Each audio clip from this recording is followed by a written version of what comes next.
Ma'am, this seat is not for people like you. The sentence landed in first class, just as the cabin lights softened for departure. And for one breath, every quiet luxury on Crestline Airways Flight 418 seemed to turn cold.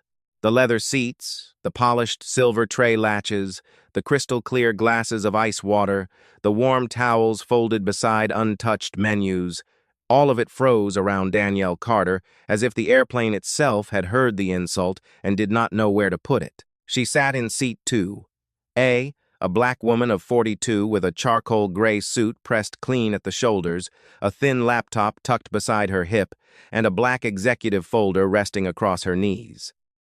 Her boarding pass lay on top of that folder, platinum stripe visible, her name printed in calm black letters. Danielle did not raise her voice. She did not stand. She looked up at Laura Mitchell, the white flight attendant blocking the aisle with a practiced smile that had no warmth left in it. Around them, passengers began to notice in the delicate way people notice discomfort they do not want to own. A man in 1C lowered his newspaper by an inch. A woman across the aisle paused with her phone halfway to her purse. Somewhere behind them, a seatbelt clicked, sharp and small. "I have a confirmed ticket," Danielle said, her voice low enough that Laura had to lean in to hear it. "Seat 2A. Atlanta to Chicago. Corporate booking." Laura glanced at the boarding pass without really reading it. Her eyes moved faster over Danielle's face than over the document in her hand. "There seems to be an issue with your reservation," she said. "We are going to need you to step off the aircraft so the gate team can sort it out." Danielle held her gaze. "Then call the gate team here." A ripple passed through the cabin. Not loud, not brave. Just the sound of people realizing this would not end as quietly as Laura expected. At the front door of the aircraft, another crew member whispered into a phone. Outside the small oval windows, Atlanta morning light spread across the tarmac in pale gold, catching the tails of parked planes and the orange vests of ground workers moving in slow, practiced patterns. Danielle was supposed to be in Chicago in less than 2 hours.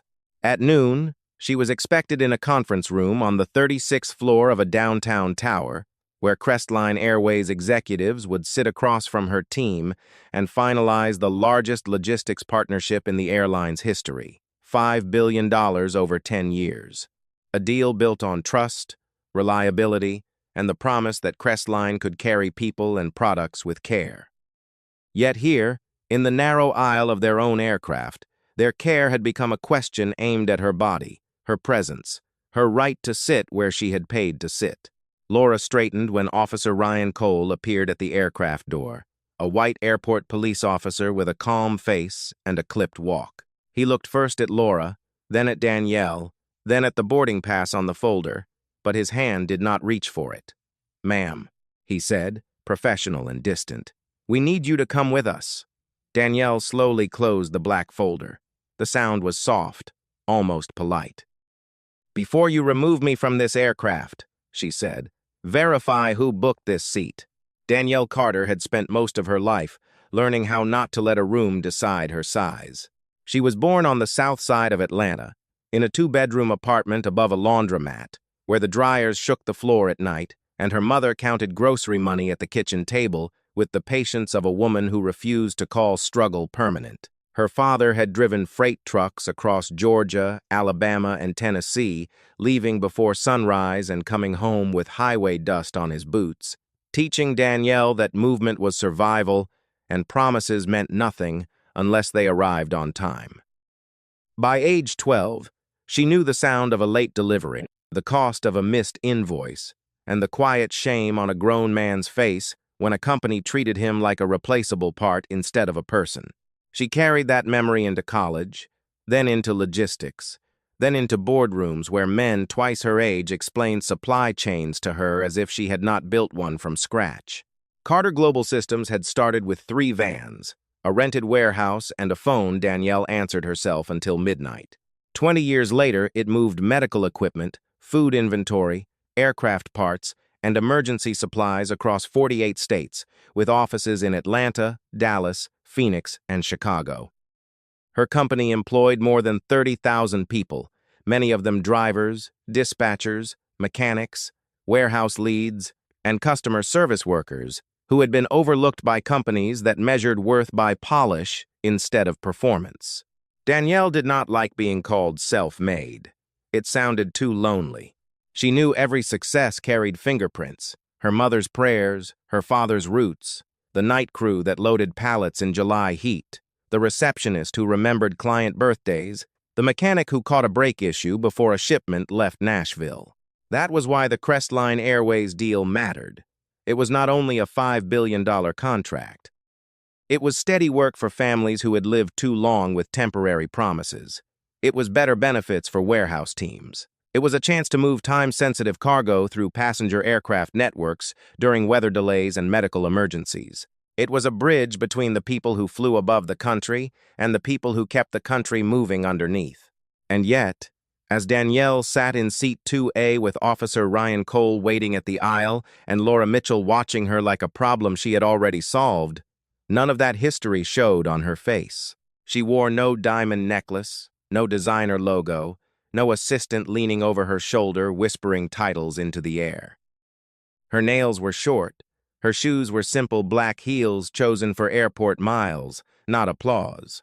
The only hint of what she carried was the black folder on her lap and the platinum boarding pass resting against it, both suddenly treated like props in a place where her presence had already been judged. Danielle looked once toward the window. The runway shimmered beyond the glass, bright with morning heat. Then she turned back to the officer and said, quietly, "I will cooperate, but I want the record to show that I asked you to verify my booking first." Officer Ryan Cole did not answer right away. He stood in the narrow aisle with one hand near his radio and the other resting at his side, his expression trained into the kind of neutrality that often felt heavier than anger. Behind him, Laura Mitchell kept her shoulders squared and her smile small, the smile of someone who had already chosen a story and now needed the room to accept it. "She is refusing to follow crew instructions," Laura said, loud enough for the first 2 rows to hear. Danielle looked at her boarding pass, then back at Laura. "I asked you to verify the reservation." Laura's eyes tightened. "The gate has already confirmed there is an issue. Then ask them to confirm the corporate account attached to the seat." The words were calm, but they landed with a quiet force. In seat 1C, the man with the newspaper lowered it fully now. Across the aisle, the woman who had been reaching for her purse was holding her phone in her lap, not recording openly, but not putting it away either. Officer Cole glanced toward the front galley, where another crew member watched with a phone pressed to her ear. The aircraft smelled of coffee, leather, and recycled morning air. The door was still open, and beyond it the jet bridge stretched back toward the terminal like a pale metal throat. Somewhere inside that terminal, only a few hundred feet away, Ethan Caldwell was standing in the Crestline Executive Lounge beneath a wall of blue glass, practicing lines for a press interview about the airline's new era of customer dignity. Ethan was 51, white, polished, and built from the careful confidence of men who had never had to wonder whether a room would make space for them. His navy suit fit, like it had been measured twice. His silver watch flashed whenever he lifted his hand. On the table behind him sat a folder stamped with the Crestline Airways partnership agenda, and beside it, a tray of coffee cups no one had touched. He had spent 6 months chasing the Carter Global Systems contract. $5 billion, 10 years. National logistics expansion, emergency cargo integration, a headline big enough to quiet shareholders and lift his name into chief executive conversation. Yet Ethan had never met Danielle Carter in person. He knew her from briefing documents, revenue charts, and a formal biography his assistant had condensed into 3 bullet points. Founder, chief executive officer, strategic decision maker. He had not studied her face. He had not imagined her sitting alone in first class without an entourage. He certainly had not imagined that one of his flight attendants might look at her and see only a passenger who did not belong. Back on the aircraft, Laura leaned closer to Officer Cole. "We have a full cabin and a departure window," she said. "If she will not step off voluntarily, we need to resolve this now." Danielle heard every word. She felt the cabin listening, felt the old familiar pressure of being turned from a person into a delay, from a customer into an incident, from a woman with a name into a problem with a seat number. She picked up the black folder and held it against her chest, not as a shield, but as a reminder. Officer Cole finally spoke. "Ma'am, let us continue this conversation off the plane." Danielle rose slowly, smoothing the front of her jacket with one hand. Her voice remained steady. "You are making a mistake before takeoff." Danielle stepped into the aisle with the black folder held against her side and the platinum boarding pass between two fingers, lifted just high enough for Officer Cole to see it clearly. "My seat was booked through a strategic corporate account," she said. "There is a code beneath the passenger name record. If you scan it at the gate, it will show you exactly who authorized this reservation." Officer Cole looked at the pass, but only for a second. His eyes moved to Laura, then to the open aircraft door, where the jet bridge waited under flat white light. "Ma'am, the crew has asked you to deplane while this is reviewed." Danielle did not move. "That is not a review. That is removal before verification." The words were quiet, but every syllable traveled through first class. Laura's posture stiffened. "We are not debating airline procedure in the aisle." "No," Danielle said. "We are debating whether your procedure changes when the passenger is a black woman sitting in a seat you did not expect her to occupy." The cabin went still in a different way. Not the stillness of inconvenience, but the stillness of recognition. A man in row 3 looked down at his shoes. The woman across the aisle finally lifted her phone, not high, not dramatic, just enough to record what the airline would later wish had stayed unseen. Officer Cole shifted his weight. He was not unkind in his face, but he was choosing the easier version of authority, the one that followed the loudest complaint instead of the clearest fact. "I am asking you one final time," Danielle said, holding out the boarding pass. "Please verify the corporate manifest before you ask me to leave this aircraft." Laura took the pass before the officer could, her thumb covering part of the platinum stripe. She glanced at the name, then at the seat number, then handed it back without scanning anything. "This does not resolve the concern." Danielle's eyes narrowed slightly. "What concern?" Laura opened her mouth, and for the first time, no polished phrase arrived quickly enough. The concern had no clean shape when forced into daylight. It had been a feeling, a suspicion, a decision made too fast by people too comfortable being believed. From the front galley, the second crew member murmured into the phone, "She is still refusing." Danielle heard that too. She looked toward the passengers, not asking them for rescue, only letting them witness the difference between what was happening and what was being reported. Then she reached into the folder and drew out a single page, the top sheet of the meeting packet, marked with the Crestline partnership schedule, the Chicago time, and the executive conference room address. She held it low, not for display, but enough for Laura to notice the Crestline name across the header. Laura saw it. Her expression flickered. Officer Cole saw the flicker and frowned. "Is there something I should know?" he asked. Laura recovered too quickly. "We need to keep the departure on schedule." Danielle placed the page back inside the folder with precise care. "Schedules matter," she said. "So does respect." Then, without raising her voice, without reaching for sympathy, without giving the room the chaos it seemed to expect from her, Danielle turned toward the open aircraft door and walked forward. Every step down the short aisle sounded measured against the soft carpet, past the untouched warm towel, past the silver latch, past the faces that had watched her be reduced to a problem and had said almost nothing. At the threshold, she paused beside Officer Cole.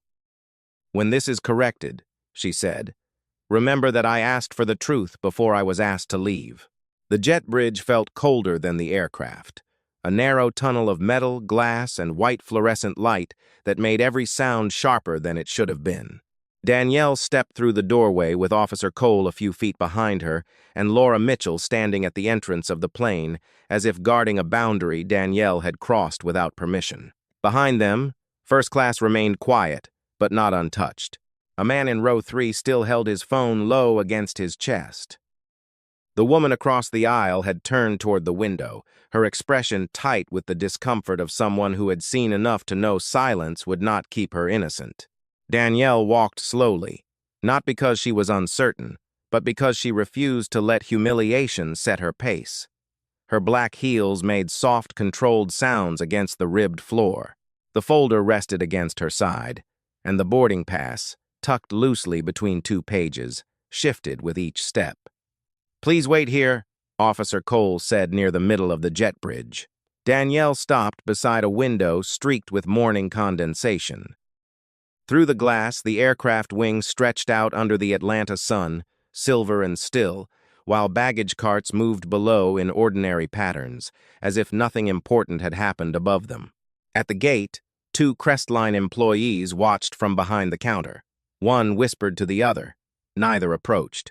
Laura came forward with the quick steps of a person who wanted the matter finished before it became a record. "We will have customer service assist you with another option," she said. Danielle looked at her. Another option was never the issue. Laura's smile thinned. "You created a disruption."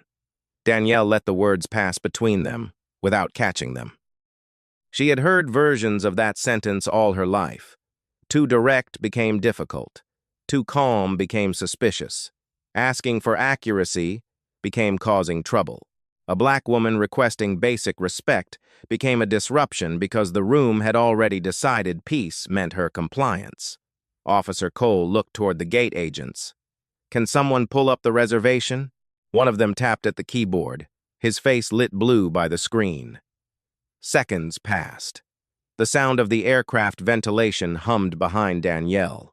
A child in the boarding area pressed his face to the glass, then was gently turned away by his father. Danielle adjusted her grip on the folder. The corner opened. The platinum boarding pass slipped free, floated down once, and landed face up near the officer's shoe. No one spoke. Officer Cole bent slightly, then paused when the gate agent behind the counter inhaled sharply. The pass was not dramatic.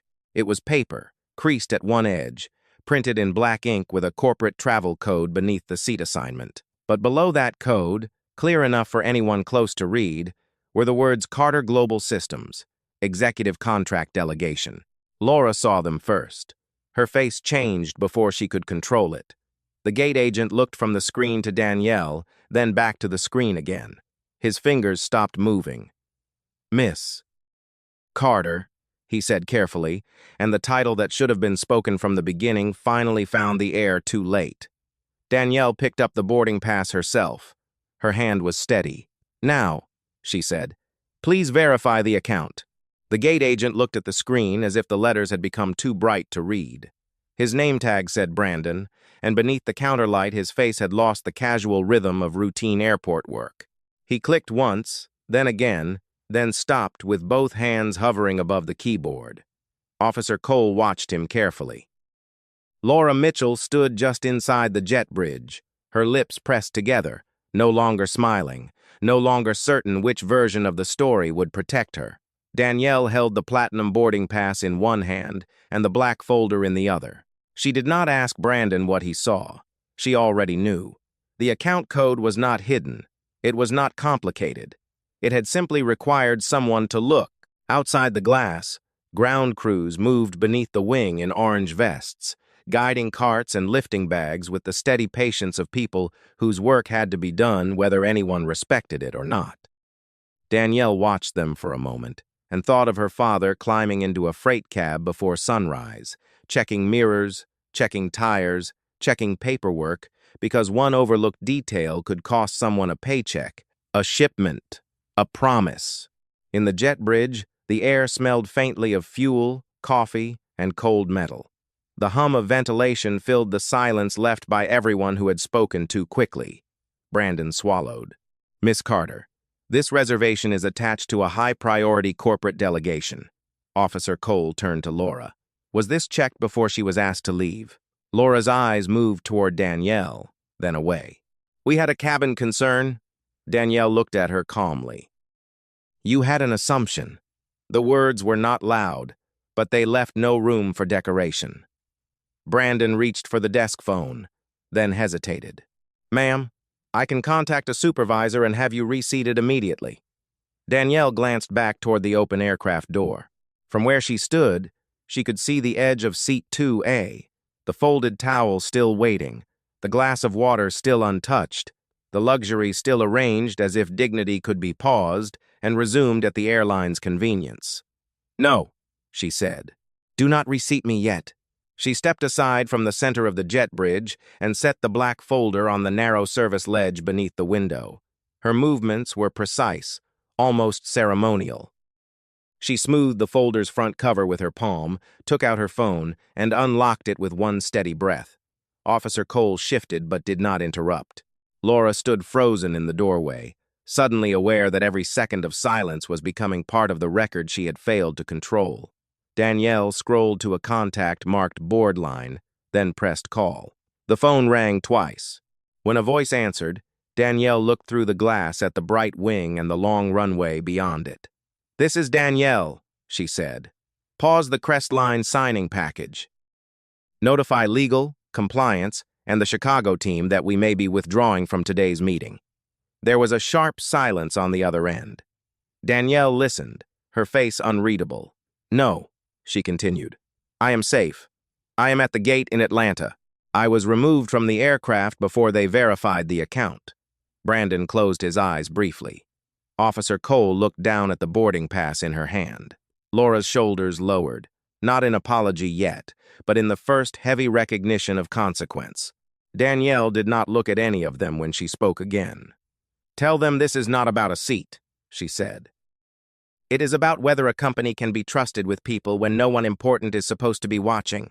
Across the terminal, inside the Crestline Executive Lounge, Ethan Caldwell was standing beneath a wall of blue glass when his assistant hurried toward him with a phone pressed against her chest and fear hidden badly behind her professional smile. The lounge was built to make pressure look expensive. Soft beige chairs faced the runway. A marble counter held silver coffee urns, untouched pastries, and branded napkins folded with perfect corners. Beyond the glass, Flight 418 sat at the gate, its nose pointed toward the runway, as if the morning still belonged to schedule and profit. Ethan adjusted his cuff and glanced toward the small media team waiting near the far wall. In less than 20 minutes, he was supposed to speak about partnership, trust, and a new standard of customer care. He had practiced the phrase twice in the car. "People are not cargo. They are the reason we fly." Now his assistant, Marissa, looked like she could barely breathe.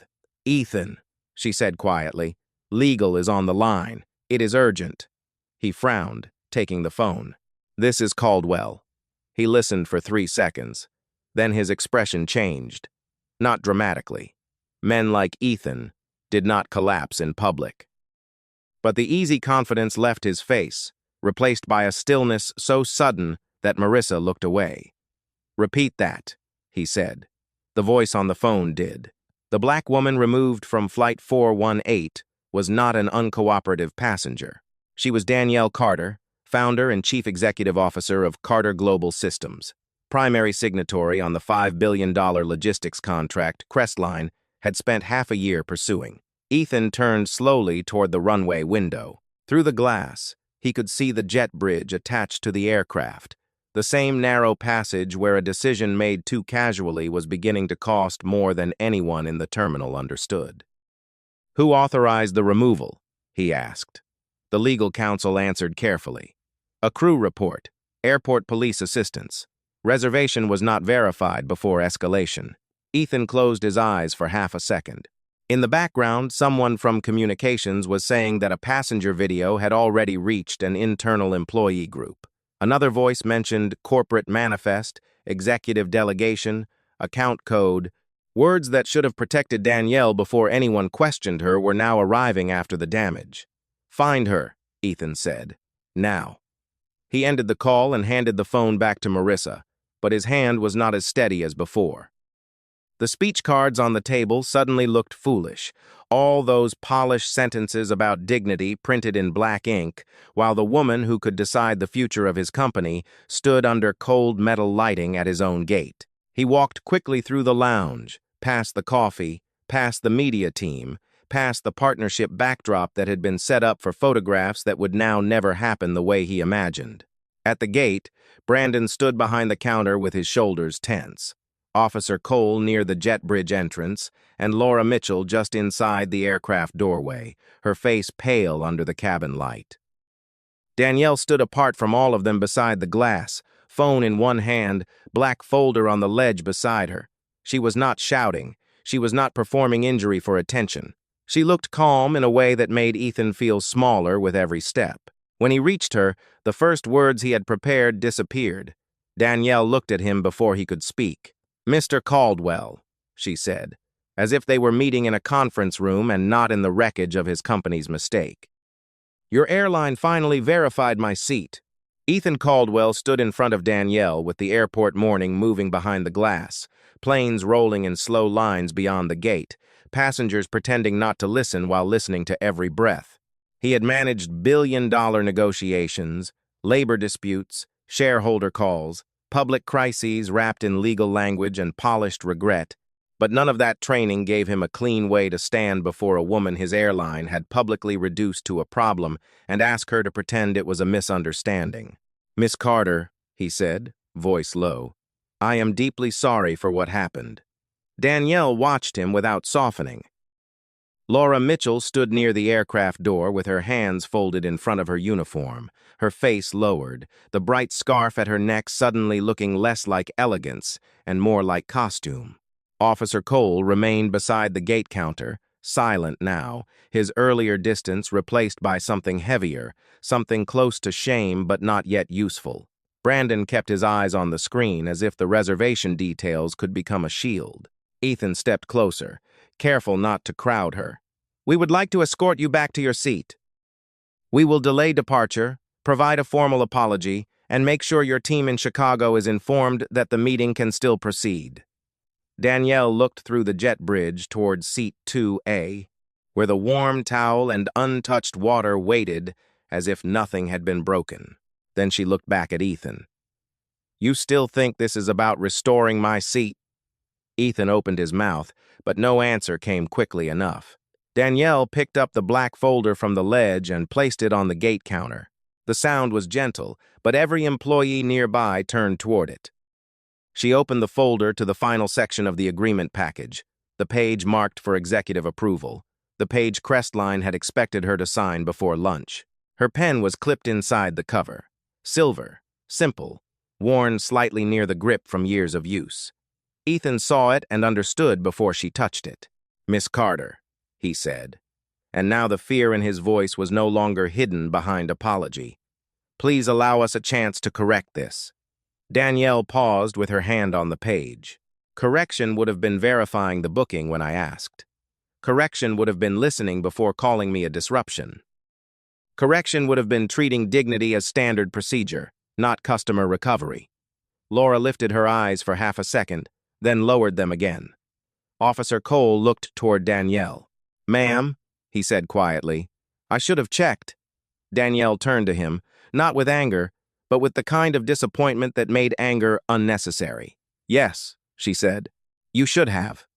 Then she signed a short line on the withdrawal notice her legal team had sent to her phone minutes earlier and slid the page across the counter toward Ethan.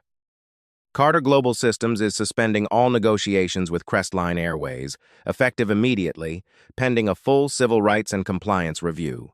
Ethan stared at the page.